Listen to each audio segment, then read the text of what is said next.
Before we start today's vlog, we just wanted to let you know that we've added a new Waterways map to our shop. It's a portrait version of our tube-style map of the whole canal network in England and Wales. We're of course still selling the original version and our map of the Birmingham Canal navigations. Our shop can be found on the Art by Anna Marie website, which is run by our good friends and fellow narrowboat vloggers, The Narrowboat Experience. We've put a link to the shop in the description below.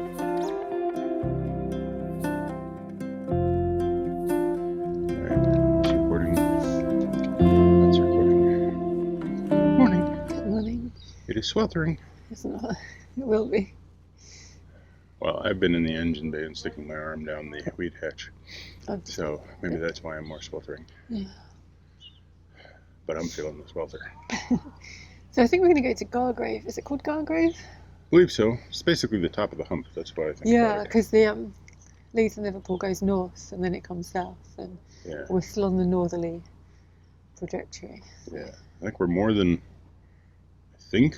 halfway from west or from east to west. I don't think we are. Or maybe not from the Leeds and Liverpool, but from like the junction, Castlefield Junction. From Castlefield Junction as well. Yeah. Yeah.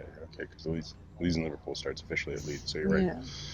Yeah. But I'm looking, I don't know, for some reason psychologically, just that hump, the bit where we start going south again. It's like, well, yeah, once you get over the hump. Yeah. And we're not on a schedule, but there is an issue on the Wigan flight where one of the locks failed. And I think, from what I've read, I haven't read the official thing, I think they've done a temporary fix, which means we've got until the 14th to get past it before they close it. And they haven't said how long they're then going to close it for. Not the 14th, 24th. The 24th? Yeah, sorry. Okay, because the 14th's like...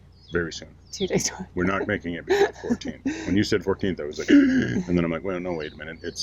It opened yesterday. Today's the 12th? Yeah. So it opened yesterday on the 11th.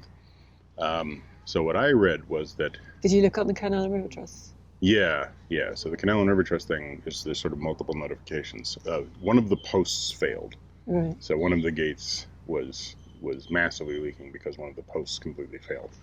So that's on lock number 73. So They took it right out of action, and it's been out of action until yesterday, where they've got it temporarily open until the 24th. And then they've planned a bigger fix. Yeah, they fabricated, or they're in the process of fabricating, like a complete replacement part or something. So we've essentially got 10 days now to finish the Leeds and Liverpool. Before it goes out of action for an unknown amount of time. Probably fairly short, but still. But we don't know. And 10 days is kind of what we were thinking anyway. Yeah. So it's a slow race to get over and off the Leeds and Liverpool. I think it's 4 7-hour days to get there. So we won't be doing 4 7-hour days. No, we'll be doing shorter. We'll be doing like 8 3-hour days. But we'll be moving consistently in order to make it through before the 24th. And also we've had like an enforced pause here, so because we were waiting for things to get delivered, so we're fully recovered from the incident. Yeah. And kind of looking forward to getting moving again, really. But at least now we've got parts for 2 more oil changes. Yeah. We don't have oil for 2 more oil changes, but we've got the parts necessary to do 2 more oil changes. We've got a fire brick for when the weather is not this hot. Yeah, so our stove will be able to work again. Although, stupidly, when we were at the waste point yesterday, I completely forgot to throw out the old brick. So I've got like an old stinky charcoal covered bricks, and there'll be another one. Yeah. All right, anything else to say? Sad to leave Skipton. Like, honestly, it's really nice here. Yeah, I mean, it is really a beautiful layout. We've moved to like the far end because it's definitely quieter for boats here. The nice thing is like we're in a bit of shade here, so it hasn't, although it's been really hot the last couple of days, and that is expected to drop with a thunderstorm this afternoon. It was nice to not have the direct sun on the boat, and it's a very short walk up to the next swing bridge, where we can take George for a nice time in the park. So I took him several times yesterday. We're a short walk from a Morrison's and a Tesco's. And this is convenient. Yeah. It's like kind of a bit out of the hub. Yeah. So, yeah, it's very nice, but time to go towards the hump on our way.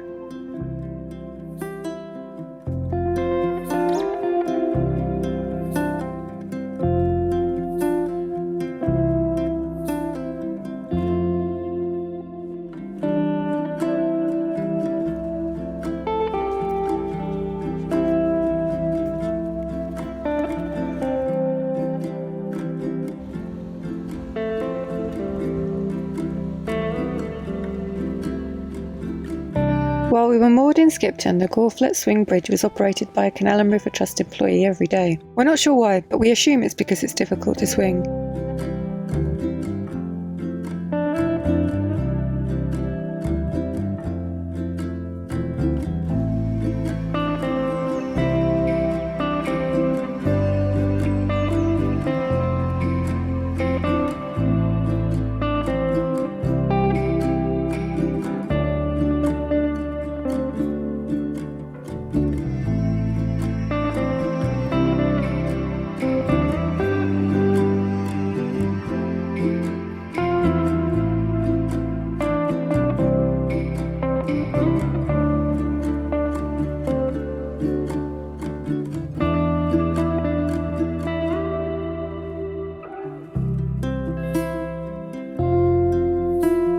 The town extends along the canal as we travel west, but soon the views of houses are swapped for views of farmland.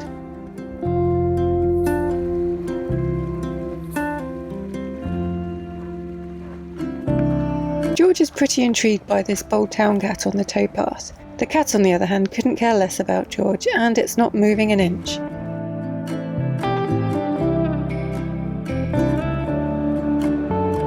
The canal passes under the bypass road bridge which marks the edge of town.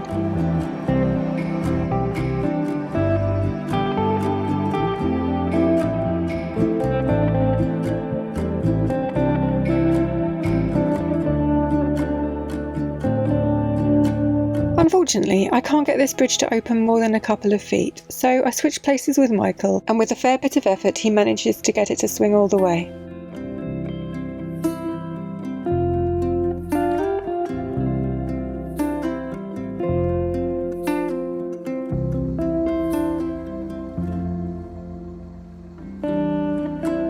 Broughton Road runs uncomfortably close to the canal here. At least there's a fence blocking the cars from the towpath.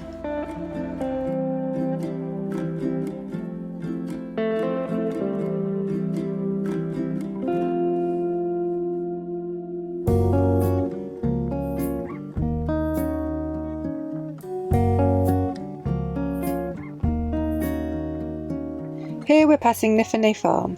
There's some private moorings on both sides of the swing bridge, and there's some holiday cottages and a campsite here too.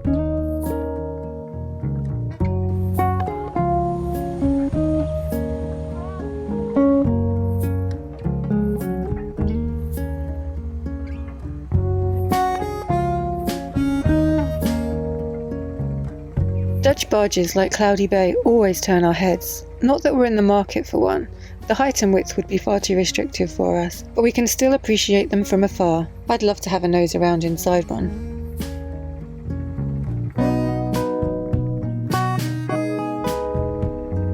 The other thing we're still appreciating are the stunning views of the countryside across the Aire Valley. The looks may be difficult, but this waterway surely has some of the best canal side views in the country.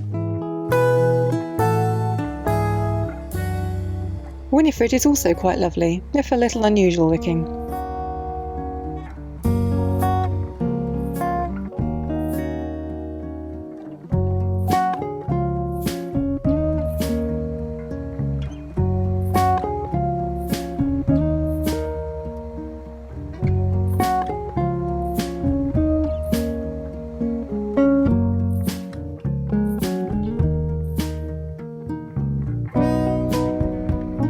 We've been climbing steadily since we left Leeds, and it's definitely been worth the effort. We're not at the top yet though, we'll be climbing for a few days yet.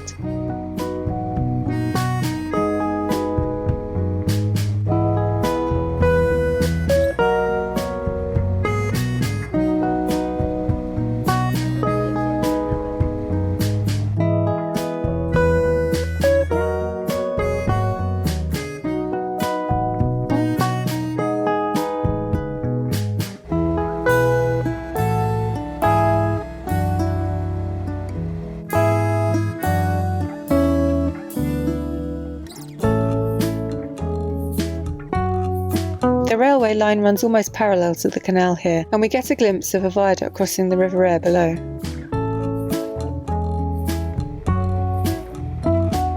It's just 5 miles from Skipton to Gargrave, and we're pretty much passing through farmland for the whole of the journey. With just 3 locks to ascend, it's going to take us a little under 3 hours.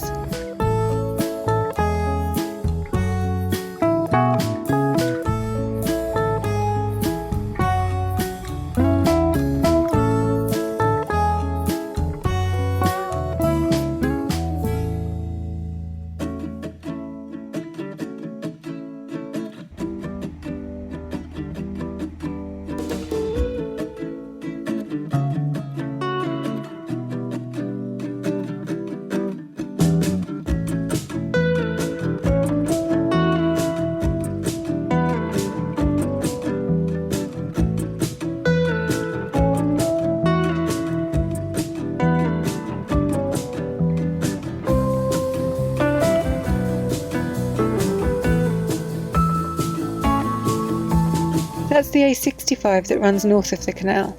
There's a little traffic noise, but other than that it's very peaceful along here.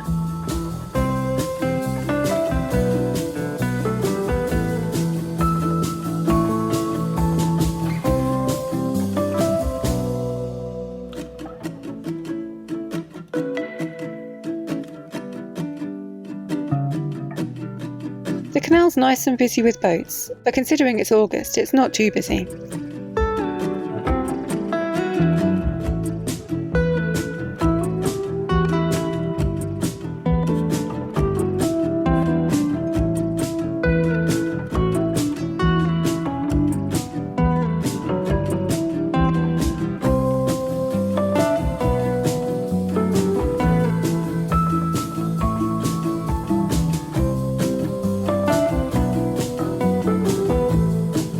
Michael is on swing bridge duty again. I think I'll just leave these ones to him.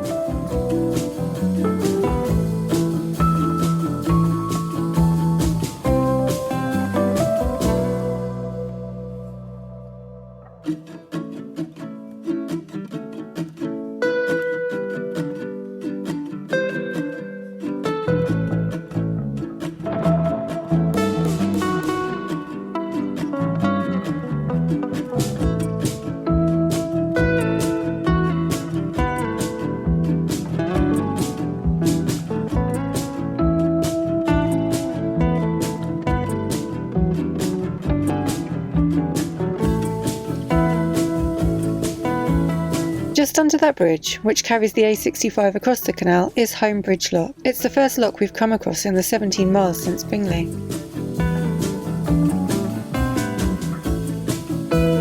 The ground paddles on this canal have been incredibly heavy so far, so I decided to take the boat through this one and let Michael wrestle with the paddles. Wide locks are not my favourite, so we get the boat secured with the centre line before the paddles get opened.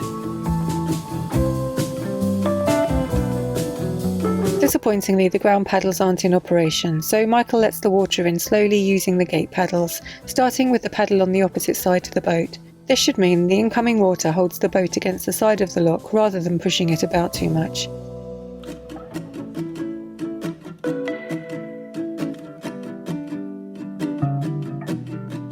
Gate paddles cause a lot more turbulence in the lock than ground paddles, so this isn't ideal. Michael keeps a close eye on the boat from above in case he needs to slow the flow of water. So far everything's going smoothly and I'm fairly comfortable down here. There's quite a racket next to the lock. All these sheep have been penned in. I wonder if they're waiting to go off to market.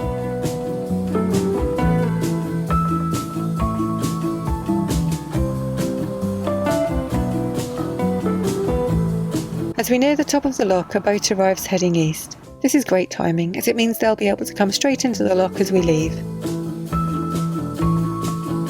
The crew come to help out with the lock, which is always very welcome, and it's great to have a bit of a chat with fellow boaters as you wait.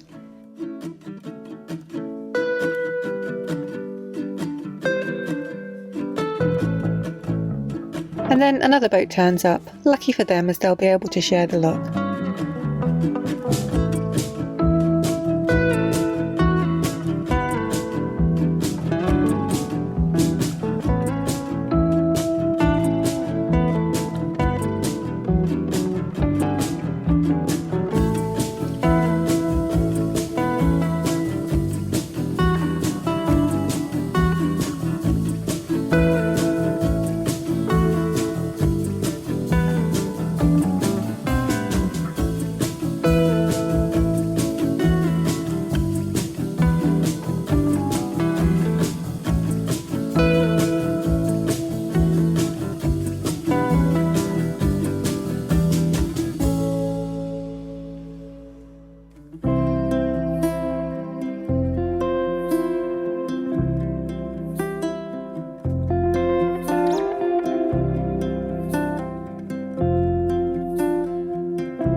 These two boats have just come out of ESHTON Lock. It's a shame the crew didn't spot us approaching and leave the gates open. Never mind, at least the water will be set in our favour.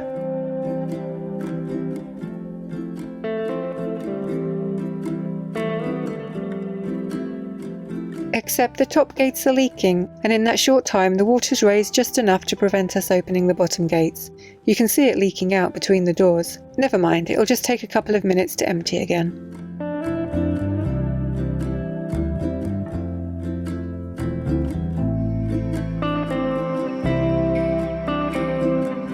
And these are the leaky gates responsible.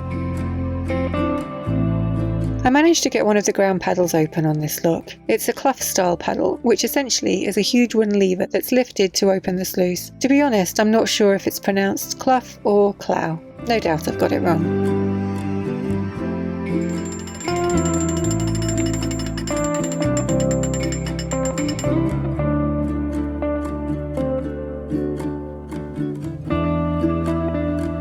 Here's Michael closing one of the clough or clough paddles.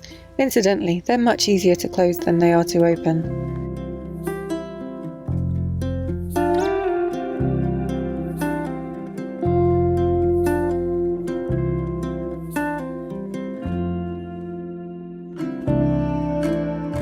Canal-side buildings and more towpath users mean we've reached the outskirts of Gargrave. Just one more look to do before we can moor up. But first, Michael spots a ball in the canal that he needs to rescue so he can add it to George's collection.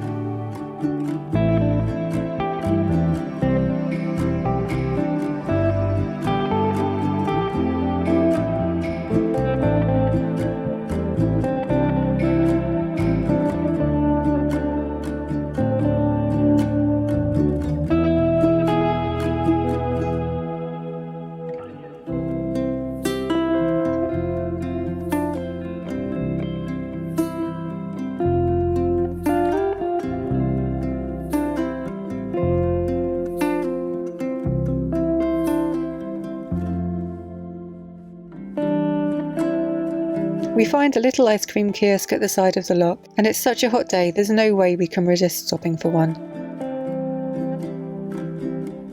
Thankfully, the visitor moorings are only a few hundred metres ahead, and it's time to stop for the day. We have found the Holy Grail. Really? The mooring in the shade. Ah. Eternal life? And we got up that last lock and then we just stopped.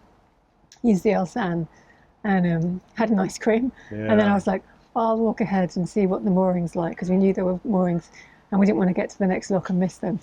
And I literally walked like 3 boat lengths and I was like, I found the moorings. Yeah. Man, I don't know. Like, it's funny. The locks weren't particularly hard or anything. It's really just that it's sweltering hot. Some of the swing bridges were a little bit of a pain. No, the locks weren't hard. They're just leaky, and there's a lot of paddles that don't work. Yeah. A lot of ground paddles. Most of the ground paddles are disabled. A couple of the door paddles had stuff jammed into them, so they were slow. So it was just, slow getting through the locks, and that was after, 4 swing bridges, one of which was... It had expanded in the sun or something, so it was pretty hard to open. But yeah, I tried to do the first one and I couldn't. So then after that, I just drove the boat and made you go and do them all. Yeah. And then we passed some boats. We got up to the locks. We got through the locks, and then it's get up to the last one, and the heat has just been building. Yeah. And it's one of these days where the humidity is hit nearly 100%. So even though it's not actually that hot, the sun is not blazing down on you. Yeah. But my eyebrows are sweating. Your eyebrows should not sweat. The air is thick. Yeah, and then we got above the second to last lock, and there's this enclosure where there's all these sheep waiting to be either sheared or perhaps muttoned, and they stank. So that was even holy cow, the smells. Holy sheep. Yeah, just holy sheep. Yeah, that was intense. And then it's that kind of uncomfortably high humidity where everything's sort of sweaty, your mouth goes all dry. You see we're coming up and it's I see the little sign that says fresh dairy ice cream, Yorkshire Dales. And I'm just that's all I'm thinking about. That's all I'm thinking about. Coming into the lock, there's some kids watching, a little boy with a NASA t-shirt. And it's okay, yeah, I want to entertain the gongoozlers and everything.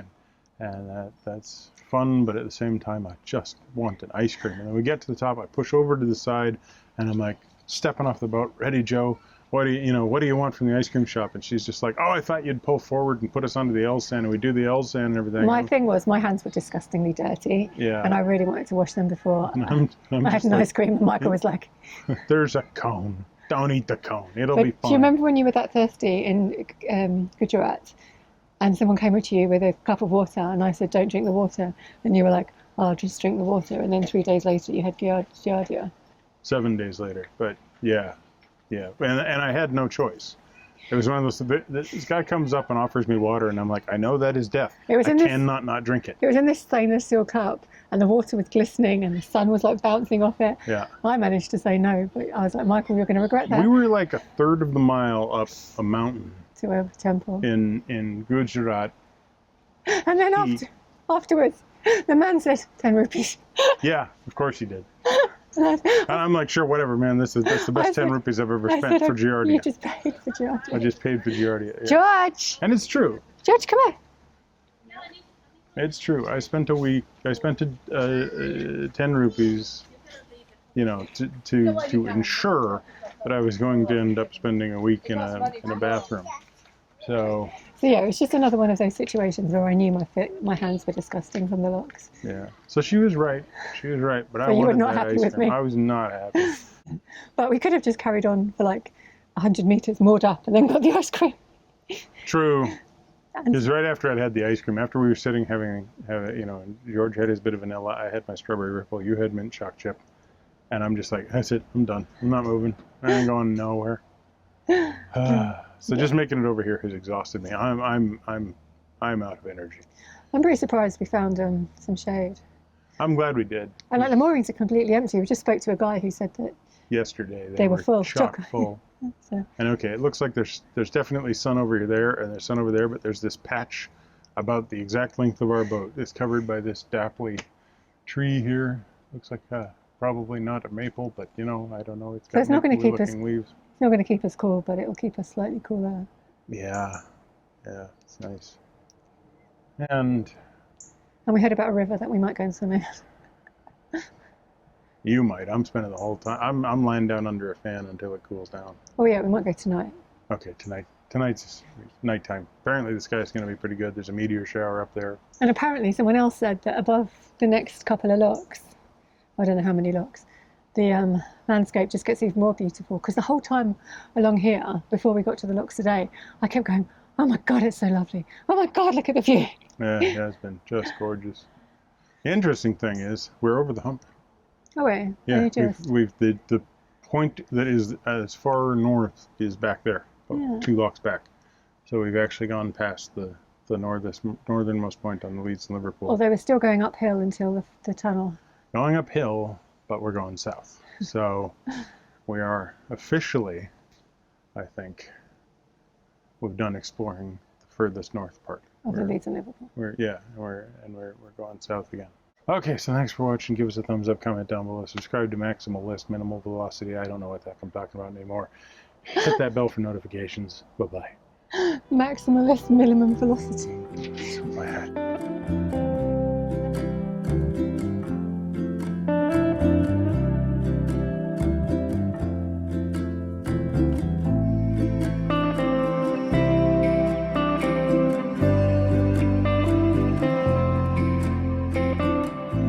We have found the Holy Grail. Really? The mooring in the shade. Ah. Eternal life? Did I use that sentence wrong then? It's like, wait, we found the blood of Christ. Are you kidding me? The cup that held it. I mean, the funny thing is, you've chosen wisely. And we'll be going south again for quite a while. Yeah. Until we get to, actually until we get to Bon Me in Manchester. Yeah, that's when we'll start going north, is when we hit the Rochdale again. Yep. I'm looking forward to Bon Me.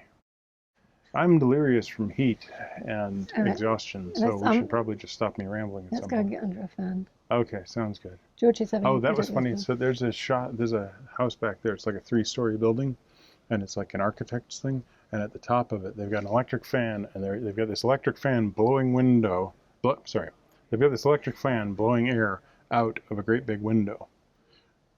The volume of air coming in that window has to exceed that fan by like 300%. There's no way that fan's doing anything of value. I'm just like, oh my God, I get it. You're trying to like cool the place, but turn it around and bring the air in from outside. You'll do so much better. All right. I want to get an underground house. Yeah, we're talking about our future off-grid underground bunker. Well, not bunker, but because it will be cool in the summer and warm in the winter. I just want to spend the rest of my life somewhere cool. But not cold. Not cold, not rainy, just not hot. Just I don't like sweating when I have to like use a little windshield wiper thing to clear off my eyebrows every few minutes. I'm too hot. All right, finish this off.